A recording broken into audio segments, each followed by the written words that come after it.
पिछले दिनों भयंकर बारिश के कारण शिवपुरी जिले के नरवर क्षेत्र में बाढ़ ने तबाही मचा दी थी। क्षेत्र में हुई अतिवृष्टि भी साधारण नहीं थी। ऐसी वर्षा नरवर क्षेत्र के लोगों ने कभी नहीं देखी थी। बारिश ने पिछले सारे रिकॉर्ड तोड़ दिए थे। इस भयानक वर्षा के कारण भयंकर बाढ़ आ गई। गांव के गांव तबाह हो गए, मकान जलमग्न हो गए, बस्तियां टूट गई, सड़कें समंदर बन गई, पशु बह गए, लोग बाढ़ में फंस गए। पानी जब नीचे उतरा तो कई जगह दर्जनों मकान मलबे के ढेर में तब्दील हो गए। गृहस्थियां उजड़ गई, फसलों को नुकसान हो गया, ग्रामों की अधोसंरचना ध्वस्त हो गई, बिजली के खंभे और टावर गिर गए। नरवर क्षेत्र की सिंध नदी पर बने दोनों पुल क्षतिग्रस्त हो गए, जिससे नरवर ग्वालियर और नरवर शिवपुरी के आवागमन का मार्ग पूरी तरह अवरोध हो गया था और लोगों को परेशानियों का सामना करना पड़ रहा है। क्षेत्रवासियों का कहना है कि ऐसी भयानक त्रासदी कभी नहीं देखी। इन्हीं बाढ़ग्रस्त ग्राम पनघटा, खयावदा, साबोली और काली पहाड़ी में भारतीय जनता पार्टी के प्रदेश महामंत्री रणवीर सिंह रावत ने दौरा कर बाढ़ आपदा पीड़ित लोगों के पास पहुंचकर उनके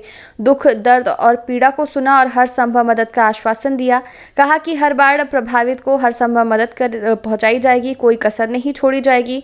उनके साथ जनपद अध्यक्ष मुकेश खटीक, पूर्व जनपद अध्यक्ष रामस्वरूप रावत, जिला गौ सेवा प्रमुख राजेंद्र रावत, पूर्व मंडल अध्यक्ष धर्मेंद्र शर्मा, नरोत्तम शर्मा, संजय शर्मा, ब्रजेंद्र सिंह परिहार सरपंच, कमल किशोर शिवहरे सरपंच, जंडेल सिंह गुर्जर आदि कार्यकर्ता मौजूद रहे। नरवर से संतोष शर्मा की रिपोर्ट। जबकि जो बाढ़ जिस प्रकार से 1 और 2 अगस्त के बीच जिस प्रकार से बारिश हुई, मतलब मध्य प्रदेश के इतिहास में और हमारे संभाग के इतिहास में मैं मानता हूँ कि उतनी भारी बारिश पहली बार देखने को मिली और उसके कारण ये सारी परिस्थितियाँ बनी।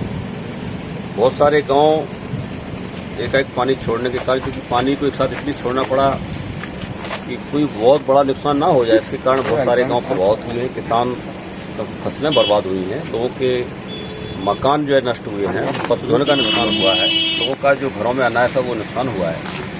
माननीय मुख्यमंत्री जी ने तत्काल इस पूरे जो संकट था उसको समाधान करने के लिए लगातार मॉनिटरिंग उन्होंने की। लोगों को निकालने के लिए सेना का सहयोग लिया, एनडीआरएफ की टीम यहाँ पर आई और पूरा प्रशासन लगा रहा। अब सरकार का और प्रशासन का ये उद्देश्य और हम सबका ये प्रयास है कि जिन लोगों का नुकसान हुआ है, जो लोग बेघरबार हो गए हैं, घर को छोड़कर गाँव को खाली कर दूसरी जगह शिविरों में रह रहे हैं, उनको स्थापित करने के लिए सरकार उनका पक्का मकान बनाने के लिए उनका सर्वे कर रही है। जो ऐसे परिवार हैं जिनका अनाज पूरा नष्ट हो गया है, खाने के लिए घर में कुछ बचा नहीं, उनको सरकार ने 50 किलो प्रति परिवार अनाज देने का काम किया। पीडीएस के माध्यम से भी फ्री में राशन देने का सरकार काम करी और बहुत सारे समाज के लोग, जो समाज सेवी लोग हैं, वो लगातार ऐसे पीड़ितों के लिए अपनी ओर से उनको भोजन देना, वस्त्र देना, इस प्रकार का काम कर रहे हैं।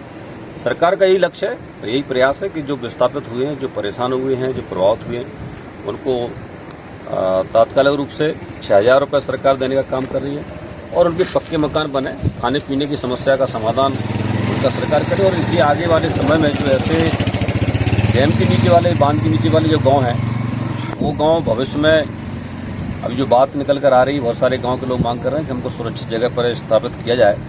इससे बात की मांग भी हम सरकार से रखेंगे और लगातार आप देख रहे हैं कि पूरा प्रशासन अमला उन पीड़ितों के बीच में जाकर के सर्वे कर रहा है और सरकार लगातार उनको भोजन, पानी, उनके कपड़े की व्यवस्था कर रही है। इसलिए हमारा ये प्रयास है कि ये जो संकट का सामना लोगों को करना पड़ा, वो संकट से उनको जल्दी निजात दिलाने के लिए काम कर रहे हैं।